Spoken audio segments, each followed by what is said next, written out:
All right, you should have all of these filled in. This was our last kind of high tectonic activity area. And so on this little diagram, this map, you see a key. It says convergent boundaries, and it's like these little triangles. Divergent have arrows moving away from each other. And then the transform, it's kind of like these big triangles that are kind of like trying to show it sliding. So you just have to look at the key, and from the key you can determine what type of boundary is happening there. All right? So it's not anything to memorize, it's just interpreting and using the information that's there. So it says, what type of plate boundary is at number 1? So you find number 1 and you look for the kind of the shape or the little symbol. All right? So what do you see? And then, or like, what matches for the boundary type? What do you see in Gilbert? Divergent, right? So you see the arrows pushing apart. So at number 1, the boundary is a divergent. So you're filling that in.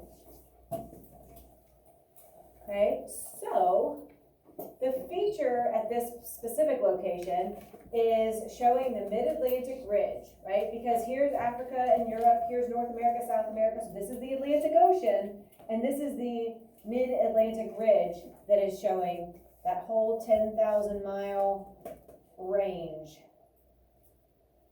We have an eyeball wars. Focus up here. Good. Okay. At number 3, so number 3 is over here. What symbol does that look like for our boundaries? What do you see there, James? Convergent. It is the convergent, okay? And we see that right here. And the feature of this specific one is the Himalayan mountain range. This is the the biggest. Mount Everest is taller, but it's like Himalayan mountains is one of the largest mountain ranges. Convergent collide, right? So those, there you go, right? So the convergence coming together, forming continental to continental coming together, forming a mountain range. So over here, number 4 is right over here, and it's over in California.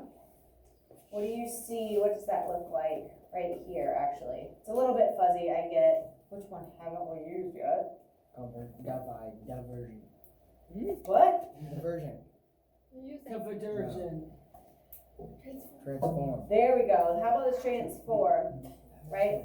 Yeah, and it's a little bit fuzzy to see, which is one of the reasons I really like when I can put maps and things in Google Forms, because the images are so clear and sharp. When they get copied or they're on paper, a lot of times you lose some of that edge. So this is actually showing us the San Andreas fault line. So just an example of each type of boundary, how to very simply, like these are not complicated, right? All you do is look at the key and you match up the boundary that the image or symbol is showing.